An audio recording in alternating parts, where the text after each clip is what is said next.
এটা হচ্ছে আপনি লেভেল, এটা আপনি লেভেল। এর পার্টসগুলো চেনা দরকার আছে। এটা আইপিস, হ্যাঁ, এখান দিয়ে চোখ দিয়ে দেখা যায় আইপিস। ভিতরে একটা ক্রস হেয়ার দেখতে পাচ্ছি, ওখানে একটা পাশে দেখ এটা বাবল টিউব আছে বা লেভেল, হ্যাঁ, এই যে দেখা যাচ্ছে। বাঁ দিকটাতে দেখ একটা জল মতো আছে, হ্যাঁ, ওটা হচ্ছে স্পিরিট আছে, ওটা হচ্ছে স্পিরিট লেভেল বা বাবল টিউব যেটা। তাহলে এটা হচ্ছে আইপিস, এটা হচ্ছে পুরো টিউবটা, হ্যাঁ, ফিক্সড। এখানটা ক্ল্যাম্প আছে, এই ক্ল্যাম্পগুলোকে দিয়ে ফিক্সড করা যায়। এই যে যেটা দেখাচ্ছিলাম সেটা হচ্ছে এই যে, হ্যাঁ, এটা হচ্ছে বাবল টিউব। আর বাবলটা দেখাই যাচ্ছে, বাবলটা মুভ করছে তো। এটা হচ্ছে তার ফ্রেমটা। এখানে একটা আয়না আছে, মিরর আছে, দেখা যাচ্ছে, দেখ আয়না আছে, হ্যাঁ, মিরর আছে।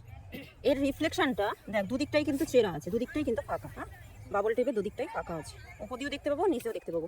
এই নিচ যে ফাঁকাটা আছে তার রিফ্লেকশনটা আছে আয়নার মধ্যে পড়বে, মিররের মধ্যে পড়বে। আর মিরর থেকে রিফ্লেকশনটা আমাদের চোখে আসবে, তার ফলে আমরা বাবলটা দেখতে পাবো। এটা হচ্ছে গ্র্যাজুয়েটেড সার্কেল, এটা হচ্ছে গ্র্যাজুয়েটেড সার্কেল যার মধ্যে মেন স্কেল আঁকা আছে। এই যে গ্র্যাজুয়েটেড সার্কেল একটা মেন স্কেল আছে। এটা হচ্ছে ডিগ্রি স্কেল আছে, এটা আমরা কাজে ব্যবহার করবো না। এটা হচ্ছে ভার্নিয়ার স্কেল, এই যে ছোট্ট ভার্নিয়ার স্কেল। তার ইনক্লাইনেশন ড্র করা যায়, মাপা যায়। ইনক্লাইনেশন পজিটিভ নেগেটিভ দুটোই করা যায়। পিছনের দিকে আসলে পজিটিভ হয়, সামনের দিকে গেলে নেগেটিভ হয়। এটা একটা লেন্স টাইপের আছে যাতে করে লেখাটা বড় করে দেখা যায়, দেখা যাচ্ছে। আর এটা হচ্ছে স্ক্রু, যেটা দিয়ে বাবল টিউবটাকে আমরা সেট করতে পারি বা এটাকে ঘোরাতে পারি। যে যত ঘোরাচ্ছি তত কিন্তু ভার্নিয়ার স্কেলটা সামনে এগোচ্ছে, ঠিক আছে। ভার্নিয়ার স্কেলটা কিন্তু 10 মিনিট করে আছে, 10 মিনিট করে। এইগুলো হচ্ছে কি 1 ডিগ্রি করে। মেন স্কেলের মিনিমাম স্কেলটা হচ্ছে 1 ডিগ্রি করে, 90 ডিগ্রি দিকে আছে, 90 ডিগ্রি পাশে আছে। ভার্নিয়ার স্কেলের মাঝখানে 0 আছে, এদিকে হচ্ছে 60 মিনিট, মানে 1 ডিগ্রি, এদিকে 60 মিনিট আছে 1 ডিগ্রি। মাঝে কটা ছোটো ছোটো দাগ আছে, 6টা আছে, মানে 10 মিনিট করে হচ্ছে মিনিমাম। ভার্নিয়ার স্কেলের অ্যাভেলেবেলের ক্ষেত্রে এই ইনস্ট্রুমেন্টটাতে 10 মিনিট আছে মিনিমাম। আর মেন স্কেলে হচ্ছে কি 1 ডিগ্রি হচ্ছে মিনিমাম। হ্যালো, এটা হচ্ছে পার্টস। এটা হচ্ছে অবজেক্ট লেন্স বা অবজেক্ট পিস, সামনের অংশটা। এখান দিয়ে অবজেক্টটাকে দেখতে হয়। হ্যালো, এই পার্টসগুলো হচ্ছে এর মধ্যে পড়ছে। স্টপ। প্রথমে হচ্ছে কি ভার্নিয়ার 0 আর মেন স্কেলে 0 কোইনসাইড করে নিতে হবে। তাহলে এখানে হচ্ছে বাবলটা হচ্ছে হরিজন্টাল করে নেব। তারপরে যখন এটাকে হেলিয়ে যখন অবজেক্টটাকে দেখব এই আইপিসের মধ্যে দিয়ে, ভিতরে কিন্তু আমরা হরিজন্টাল লাইনটা দেখতে পাবো। হরিজন্টাল লাইনটার সাথে অবজেক্টটাকে কোইনসাইড করাতে হবে, কিন্তু সেই পর্যন্ত বাবলটা আসেনি। বাবল অন্য জায়গায় হয় সামনের দিকে, নাহলে ভিতরের দিকে চলে এসছে। এবার আমাদেরকে এই যে স্ক্রুটা আছে এটাকে ঘুরিয়ে ওই লাইনটার পাশে বাবলটাকে আনতে হবে। লাইনটার পাশে বাবলটাকে আনা মানেই হচ্ছে কি এইখানে ভার্নিয়ার স্কেলটা সামনের দিকে সরবে বা পিছনের দিকে সরবে। এবার সেই অবস্থা আমরা ফিক্সড করে দিলাম। করার পরে এমনি অটোমেটিক্যালি এটা ফিক্সড হয়ে যাবে, এটা মুভ করে না, কিন্তু যতক্ষণ না আমি মুভ করাচ্ছি মুভ করবে না। তাহলে এখানে রিডিংটা আমরা পেয়ে যাচ্ছি 0, ভার্নিয়ারের 0, যেখানটাতে মেন স্কেলের গায়ে এসে কোইনসাইড করবে সেটা হচ্ছে আমার মেন স্কেল। যদি কোনো লাইনের সাথে মিলে যায় তাহলে মেন স্কেল তো হয়ে গেল, আর মানে ওটাই রিডিং। আর যদি দুটো দাগের মাঝখানে এসে কোইনসাইড করে 0টা, তাহলে কিন্তু তার আগে যে মেন স্কেলটা পর্যন্ত গেছে সেটা হচ্ছে আমার মেন স্কেল হয়ে গেল। তার সাথে ফ্র্যাকশনটা আমাদের ভার্নিয়ার স্কেল দিয়ে নিতে হবে। তাহলে main scale plus vernier scale দুটো মিলিয়ে হচ্ছে কি আমার অ্যাঙ্গেলটা বেরোলো। আর এই ইনস্ট্রুমেন্টের ক্ষেত্রে 5 ডিগ্রি আপ ডাউন, মানে 5 ডিগ্রি হচ্ছে রাইস আর 5 ডিগ্রি ফল নেওয়াটাই বেশি ভালো। তার থেকে বেশি অ্যাঙ্গেল নিলে কিন্তু সমস্যাটা হয়। হ্যাঁ, নেওয়া যায় না তা নয়, নেওয়া যায়। 90 ডিগ্রি যখন রিডিং এখানে আছে 90 ডিগ্রি পর্যন্ত নেওয়া যায়, কিন্তু 5 ডিগ্রি থেকে 5 ডিগ্রিটা হচ্ছে আমাদের ভালো নেওয়া যায়। কীভাবে কাজটা করবে এবার, ইনস্ট্রুমেন্টটাকে সেট করার পরে ইনস্ট্রুমেন্টটাকে যেটা বললাম 0 হচ্ছে কোইনসাইড করে নিতে হবে প্রথমে।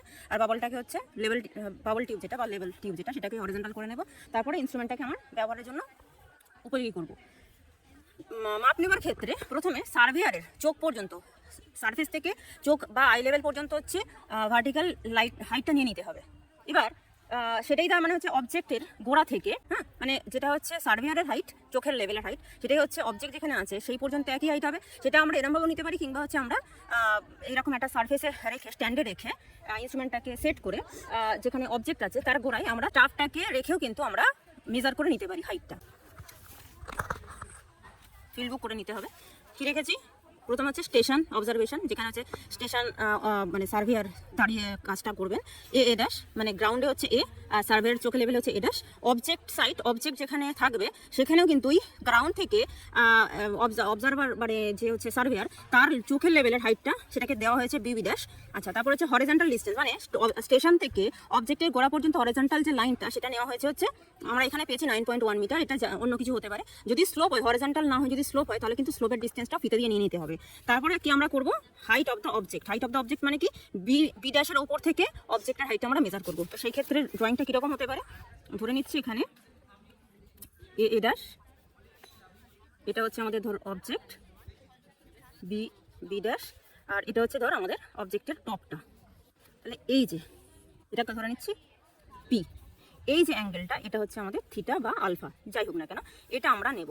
এখান থেকে স্টেশন থেকে আমরা ইনক্লাইনেশন অ্যাঙ্গেলটা, এটা যেহেতু রাইস হচ্ছে তাই আমরা রাইস হিসাবে মেজার করব। যদি ফল হয়, নিচের দিকে যদি হয় তাহলে যে ফল হিসাবে আমরা মেজার করব। আমরা এইটুকু বার করব, পি বি ড্যাশটা বার করবো। কি অ্যাঙ্গেল, এই অ্যাঙ্গেলটা আমরা পেয়ে যাচ্ছি, হরিজন্টাল ডিসটেন্স পেয়ে যাচ্ছি, ট্যান থিটা অ্যাপ্লাই করবো। ট্যান থিটা অ্যাপ্লাই করলে কিন্তু আমরা ভার্টিক্যাল হাইটটা পেয়ে যাচ্ছি, তার সাথে মানে সার্ভেয়ারের যে আই লেভেল পর্যন্ত হাইটটা যদি যোগ করে দিই তাহলে কিন্তু টোটাল অবজেক্টের হাইটটা আমরা পেয়ে যাবো। বুঝে গেছে? হ্যাঁ কি না?